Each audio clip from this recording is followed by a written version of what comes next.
بسم الله الرحمن الرحيم.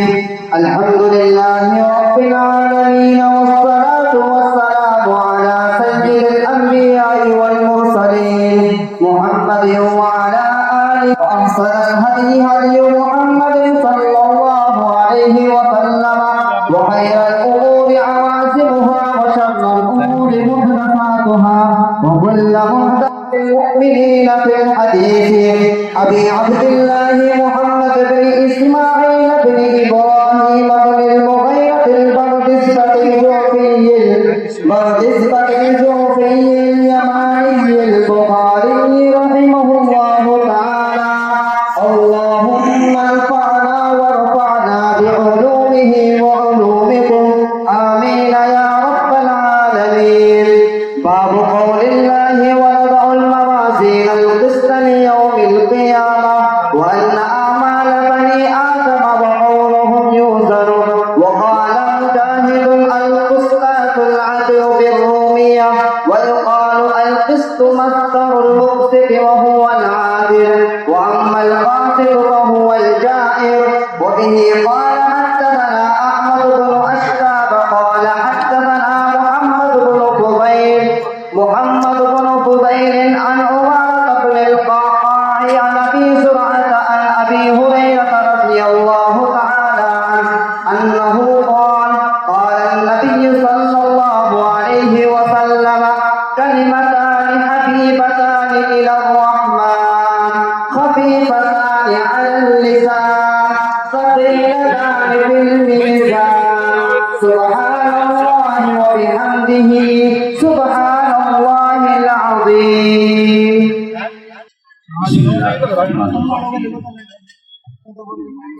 بخاری شریف کی تکمیل کا موقع ہے. اسی طرح یہاں بہت سارے حفاظ کرام بیٹھے ہوئے ہیں، ان کے حفظ کی تکمیل کا موقع ہے. بہت سارے قراء کرام بیٹھے ہوئے ہیں، قاری بن کر یہاں سے فارغ ہوئے ہیں. سبھی کی تکمیل کا موقع ہے، اس لیے سب سے پہلے حفاظ کرام وہ پڑھ لیں. اعوذ باللہ من الشیطان الرجیم،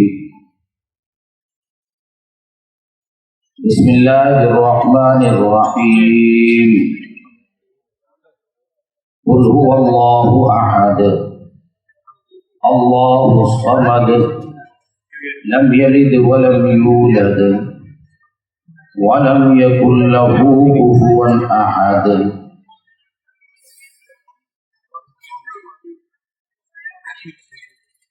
حضرات محترمین، اللہ رب العزت نے احمد العلوم خانپور کو یہ عجیب و غریب موقع عطا فرمایا ہے. سال ہائے گزشتہ کی طرح آج بھی یہ علماء اور طلباء بخاری شریف کا آخری درس پڑھ رہے ہیں، آخری سبق پڑھ رہے ہیں. رسول اکرم صلی اللہ تعالی علیہ وسلم کی نبوت کا اس دنیا میں جس روز اعلان کیا جانا تھا، تو امام الانبیاء جناب محمد رسول اللہ صلی اللہ تعالی علیہ وسلم کے لیے حضرت سیدنا جبرائیل علیہ السلام کا آسمانوں کے اوپر انتخاب کیا گیا. جتنے فرشتے اللہ رب العزت نے پیدا فرمائے ہیں، ان تمام فرشتوں میں سب سے بڑے اور سب سے اہم حضرت سیدنا جبرائیل علیہ السلام ہے.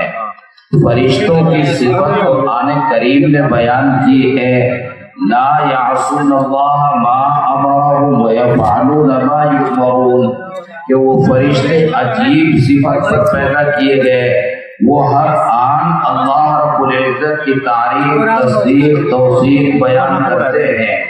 اللہ کی تسبیح کے علاوہ کوئی کام نہیں، اور جیسے ان کو کوئی حکم دیا جاتا ہے وہ قطعاً کوئی تعامل نہیں کرتے، فوراً اللہ رب العزت کے حکم کو بجا لاتے ہیں.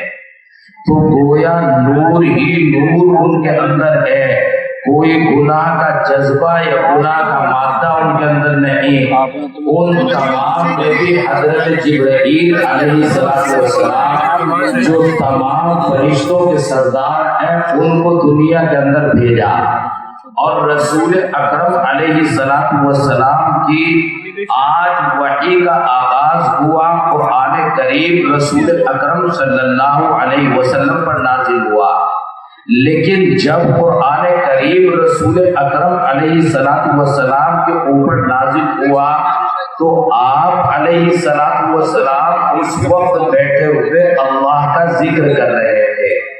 رسول اکرم علیہ السلام کی دو کیفیتیں عام طور پر ہوتی تھی، ایک جلوت کی اور ایک خلوت کی.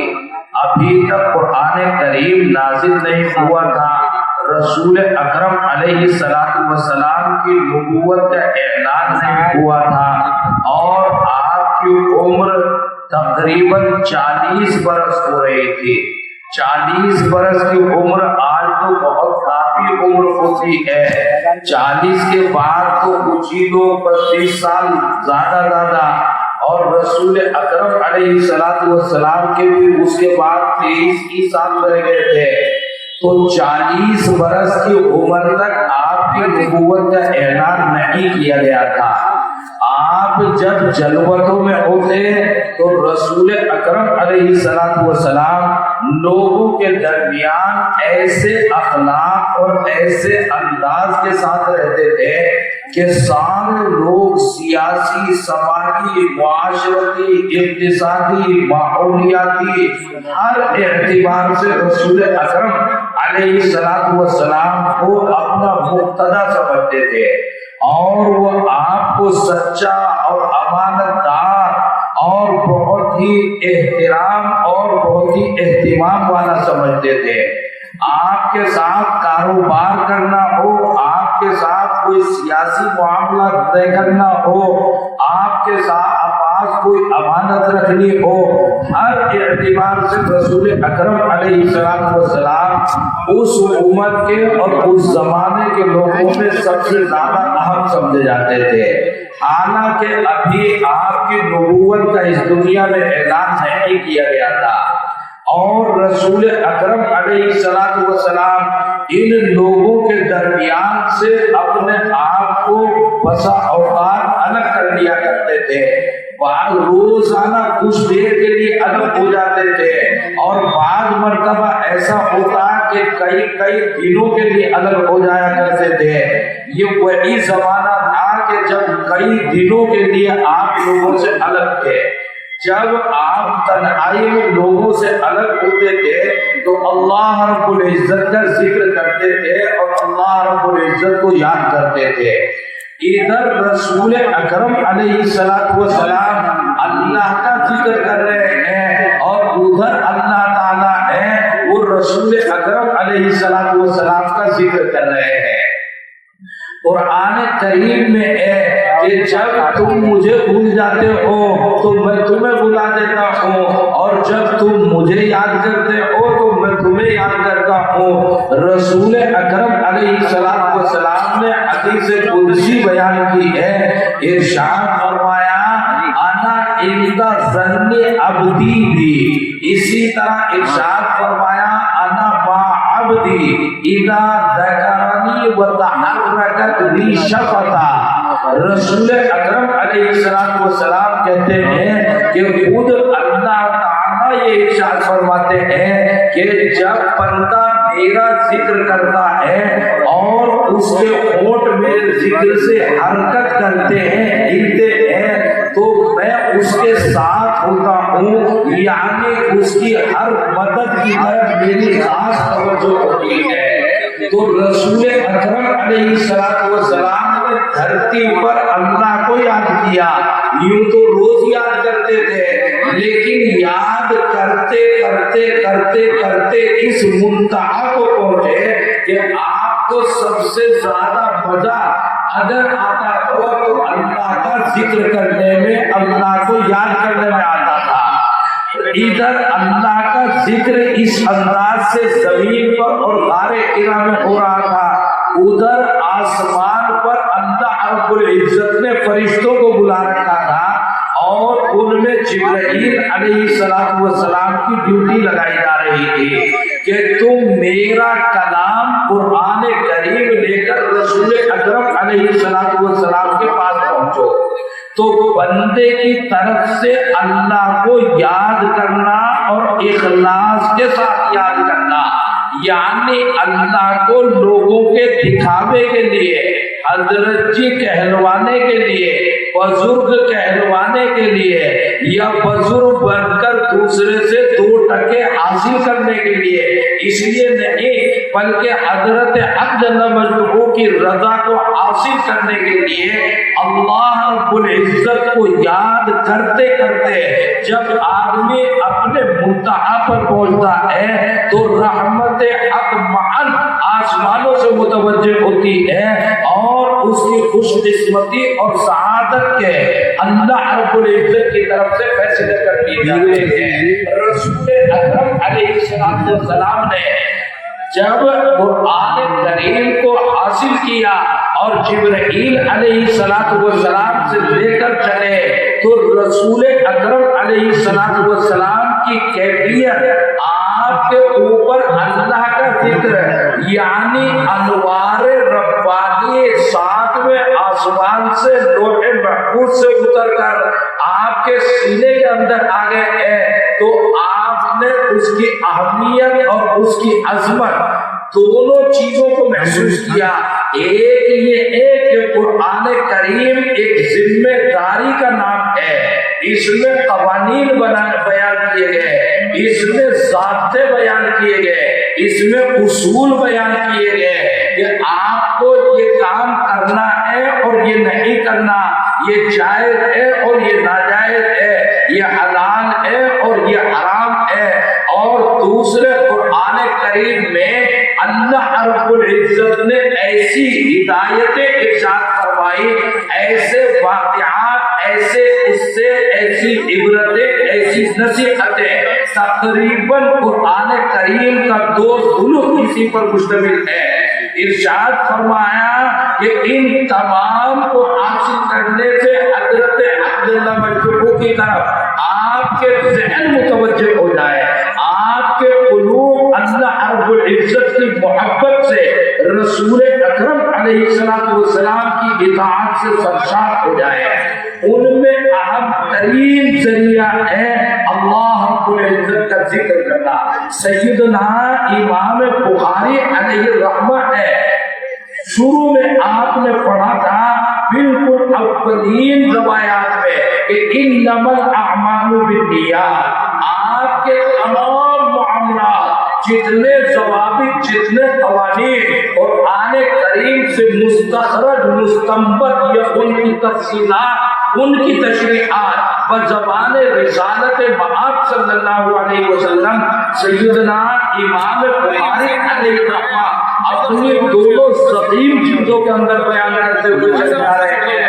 ان تمام میں کہنا یہ ہے کہ آپ یہ تمام امور جو انجام دیں گے، ان ضوابط کو اختیار کریں گے، وہ صرف رب کائنات کی رضا محسوس ہوگی. آپ کا اس کے علاوہ اور کوئی دوسرا مقصد نہیں ہوگا. آج انتہا پر آئے تو ارشاد فرمایا کہ مولویوں تم نے پوری بخاری پڑھی ہے، پتہ نہیں اولین روایات میں انما الاعمال بالنیات آپ کے پیش نظر رہی ہے نہیں رہی. پھر آپ کا امتحان ہے کہ آپ کی نیتیں درست کراتے ہوئے آپ کے سامنے نصیحتیں بھی لائی گئی، عبرتیں بھی لائی گئی، قوانین و ضوابط بھی لائے گئے. بتاؤ کہ آپ کی زبان اللہ کے ذکر سے سرشار اور مانوس بھی ہوئی یا نہیں ہوئی؟ اگر آپ کی زبان ذکر الہی سے مانوس ہو چکی ہے تو پھر سمجھو کہ بخاری شریف پڑھنے میں تم کامیاب ہو. اور اگر آج تک تمہاری زبان اللہ کے ذکر سے مانوس نہیں ہوئی، اللہ کے ذکر سے سرشار نہیں ہوئی، تو بخاری شریف پڑھنے کا کوئی حق تم نے ادا نہیں کیا. مزید یہ ارشاد فرمایا کہ آپ جب بخاری شریف پڑھ کر جا رہے ہیں، ایک آپ کو نیت کے اندر اخلاص پیدا کرنا ہے اور اس کے نتیجے علم ہے، آپ کی زبان کے اوپر اللہ رب العزت کے ذکر کا جاری رہتا ہے۔ اگر آپ علم الہی کی پاسبانی کرنے کے لیے تیار ہوئے ہو تو علم الہی اپنے اندر احساس لیے ہوئے ہیں، اپنے اندر للہیت لیے ہوئے ہیں۔ وہ للہیت دنیا میں کسی پر اثر انداز ہوگی یا نہیں ہوگی، لیکن آپ کی وہ للہیت جو دل کے اندر ہے آپ کی زبان سے بولتی ہوئی نظر آتی ہے یا نظر نہیں آتی۔ یاد رکھو یہ ذکر اللہ یہ انتہائی درجے ضروری ہے۔ انما یخشی اللہ من عبادہ العلماء۔ اگر علم قرآن آیا ہے، حافظ ہوئے ہو، قاری ہوئے ہو، مولوی ہوئے ہو، اور دلوں کے اندر خشیت اس درجے اثر انداز نہیں کہ زبان پر آئے سبحان اللہ و بحمدہ سبحان اللہ العظیم، تو اپنے مولویت کے اوپر نظر ثانی کرنے کی ضرورت ہے۔ اور جب یہ علم پڑھا جاتا ہے، ہمارے یہاں تو دیوبند میں قدیم طرز یہ تھا کہ جب تک مولویت کی سند نہیں دیتے تھے، جب تک کہ کسی صالح کسی بزرگ کے پاس بیٹھ کر سال دو سال ذکر الہی اور خشیت کو اپنے قلوب کے اندر پیدا کرتا ہوا نہیں دیکھ لیتے تھے۔ جب وہ اس راہ پر لگے ہوئے دیکھتے تھے، جب مولویت کی سند ان کو دی جاتی تھی۔ آج اگرچہ یہ شرائط کے درجے میں نہیں ہے، مگر ہدایات کے درجے میں تو بہرحال ہے کہ آپ کیا ہیں اور کیوں ہیں۔ یہ جیسے آپ نے اپنے اساتذہ سے ان علوم کو اخذ کیا ہے اور سبق پڑھتے پڑھتے آپ آج اتنی مدت مدید کے بعد یہاں تک پہنچے ہیں، آسان نہ سمجھو کہ جناب خشیت دل کے اندر یوں ہی پیدا ہو جائے گی۔ خشیت پیدا کرنے کے لیے بھی اسباب جیسے علم ظاہر کے لیے آپ نے اسباب اختیار کیے اور اساتذہ اور کتابیں آپ کے لیے فراہم ہوئی، اسی طرح اپنے دل کے اندر خشیت پیدا کرنی ہے، اس کے لیے بھی اسباب پیدا کرو۔ اسباب کیا ہیں؟ یہی علماء جن سے آپ سبق پڑھتے ہیں انہی میں اہل اللہ موجود ہے۔ ایسا نہیں کہ اللہ کی زمین خالی ہو گئی۔ ان اللہ یبعث علی رأس کل مئة سنة من یجدد العادل۔ اور مجددین کتنے ہو سکتے ہیں اور کس حال میں ہو سکتے ہیں، کس انداز میں ہو سکتے ہیں، آپ کو نہیں معلوم۔ آپ کی نگاہوں میں اتنی عزت کی ضرورت ہے کہ آپ ان علماء میں سے کس سے وابستگی اختیار کر سکتے ہیں، ان خانقاہوں میں سے کون سی خانقاہ کا انتخاب کر سکتے ہیں، مگر اس کے لیے اسباب اختیار کرنے ضروری ہے۔ جس طرح آپ نے ان کتابوں کو حل کرنے کے لیے اسباب اختیار کیے ہیں، جبھی جا کر یہ مولویت اثر انداز ہوتی ہے۔ ہمارا المیہ یہ ہے کہ ہمارے پاس کتابوں کی مہارتیں لوگ حافظوں کو میسر آ جاتی ہے، لیکن ان کتابوں کا لب لباب جو خشیت لوگوں کے اندر پیدا ہونے تھے اور جس کا اظہار ذکر الہی کی شکل میں زبانوں سے ہوتا ہے، وہ چیز ہمیں میسر نہیں آتی، لہذا تاثیر ہماری زبان کے اندر پیدا نہیں ہوتی۔ حضرت محترم مکرم مفتی شفیع صاحب دیوبندی دارالعلوم دیوبند کے بڑے مفتی رہے، دارالعلوم کراچی کے بڑے مفتی اور بانی رہے۔ ایک مرتبہ مدرسے کی شکایت کرتے ہوئے حضرت شیخ الحدیث حضرت مولانا زکریا علیہ الرحمہ سہارنپوری علیہ الرحمہ کو لکھا ہے مدرسے میں یہ کمی، یہ پریشانی، یہ پریشانی، یہ پریشانی، یہ پریشانی۔ حضرت شیخ الحدیث نور اللہ نے خط کے جواب میں چند سطریں لکھتے ہوئے ارشاد فرمایا کہ مفتی صاحب مدرسے میں ظاہری طور پر بھی ذکر شروع کرا دو، یوں تو الف باتا سے لے کر بخاری کی آخری حدیث تک ذکر ہی ذکر ہے، مگر جس ذکر کو آپ تصوف کہتے ہیں یا طریقت کہتے ہیں، ظاہری طور پر ذکر اللہ کرنا شروع کر دو۔ وہ ذکرullah اس کے اوپر عمل کیا ہے۔ حضرت مفتی شفیع صاحب نور اللہ مرتضی لکھتے ہیں کہ اس کے بعد چند دنوں کے بعد وہ شکایات ختم ہونی شروع ہو گئی اور اب الحمدللہ مدرسے سے پورے طور پر اطمینان پیدا ہو گیا ہے۔ ایک جگہ پر لکھا ہے کہ یہاں پرانے زمانے میں جب کوئی مہمان کہیں گاؤں میں پھنس جاتا تھا تو عجیب و غریب صورتحال، روٹیاں ملنی مشکل ہو جاتی تھی۔ پہلے جھگڑا ہی روٹیوں کا تھا کہ روٹیاں کسی طرح میسر آ جائیں، بس کپڑا تن ڈھکنے کو مل گیا اور روٹی پیٹ بھرنے کو مل گئی، سوکھی مل گئی یا گڑ سے مل گئی یا پیاز سے مل گئی۔ ایسے پورے ہمارے درمیان بزرگ بیٹے ہوں گے جن کو اس کا تجربہ پورے طور پر ہے۔ یہ اسی پر اقتباسا آج تو روٹیوں کی چاولوں کی بھرمار ہے، آج تو ترقی اور ارتقا اور دعائیں اور زیب و زینت اس کے اندر مسابقت ہے۔ الغرض ایک بڑے میاں جو ہے گاؤں کے اندر پہنچ گئے اور گاؤں کے اندر جا کر مسجد میں پڑھیا ڈال دیا، مسجد میں نمازیں پڑھتے رہے۔ تھوڑی دیر کے بعد عشاء کی نماز ہو گئی، عشاء کی نماز کے بعد مؤذن صاحب آ گئے۔ جب سب نکل گئے ایک بڑے میاں پڑا رہ گیا مسجد میں، کونے میں بیٹھا پتہ نہیں کیا کر رہا ہے۔ وہ مؤذن صاحب آئے کہ اے ملا جی اٹھو نا، مسجد بند کرنی، مجھے بھی سونا، فجر میں اذان پہ اٹھنا پڑتا ہے، تم تو سوتے رہتے ہوگے جماعت تک اور پتہ نہیں نماز بھی پڑھتے ہوگے فجر کی یا نہیں پڑھتے ہوگے، چلو مجھے مسجد میں تالا لگانا ہے۔ بڑے میاں نے بڑی کوشش کی، محنت کی کہ کسی طرح مؤذن باز آ جائے۔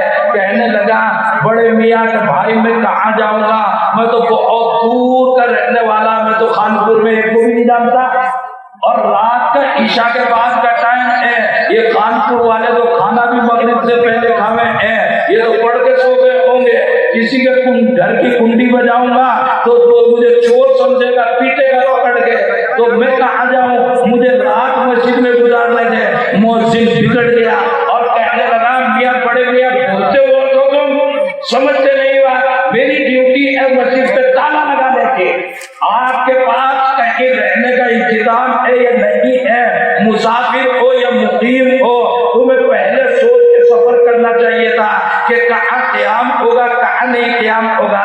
یہ مسجد ہے، تمہارے بابا کا گھیر تو ہے نہیں جو یہاں پڑے رہنے دوں گا تمہیں۔ پکڑ لیا اور بڑے میاں کا ہاتھ پکڑ کے باہر لانے لگا۔ ایک بیچارہ تنور پہ نان لگا رہا تھا، اس کا ہوٹل دکان ہوگی باہر، وہ نان لگا رہا تھا۔ وہ نان بھائی نے جب ان دونوں کو بڑے میاں کو اور مؤذن کو لڑتے ہوئے دیکھا تو وہ بھاگ کے گیا اور جا کے لڑائی کے انداز میں سارا سمجھ گیا کہ جناب یہ مہمان ہے اور یہ مؤذن اسے مسجد میں ٹکنے نہیں دے رہا ہے، تو وہ مہمان داری میں کے چکر میں آ گیا اور بڑے میاں کا ہاتھ عزت سے پکڑا کہ حضرت آپ میرے مہمان ہوں گے۔ جب پکڑا ہاتھ اور پکڑ کے گھر لے گیا، بڑے اہتمام سے سلایا، بڑے اہتمام سے صبح جگایا اور پھر ناشتہ اور کھلا اور کھلا اور کھلا اور کھلا، پھر اپنے کام پہ لگا ہے، پھر آیا ہے۔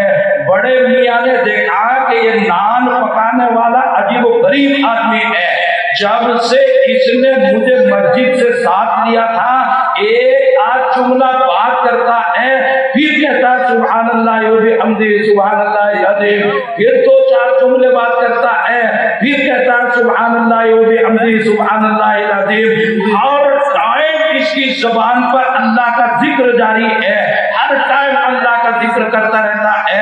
حضرت محترم کو اگلے دن بڑے میاں کو کہیں اور جانا تھا، رخصت ہوتے ہوئے تھوڑی سی گفتگو ہوئی اور نان پکانے والے سے تنور والے سے پوچھا کہ میاں تم جو ہے ہر ٹائم اللہ کا ذکر کرتے ہو، میں نے اتنا اللہ کا ذکر کرنے والا کوئی نہیں دیکھا، نہ تم مولوی دکھائی دیتے، نہ تم حافظ و قاری دکھائی دیتے، نہ تم خانقاہی بزرگ دکھائی دیتے، یہ اللہ کا ذکر کرنے سے تمہیں کیا فائدہ پہنچتا ہے؟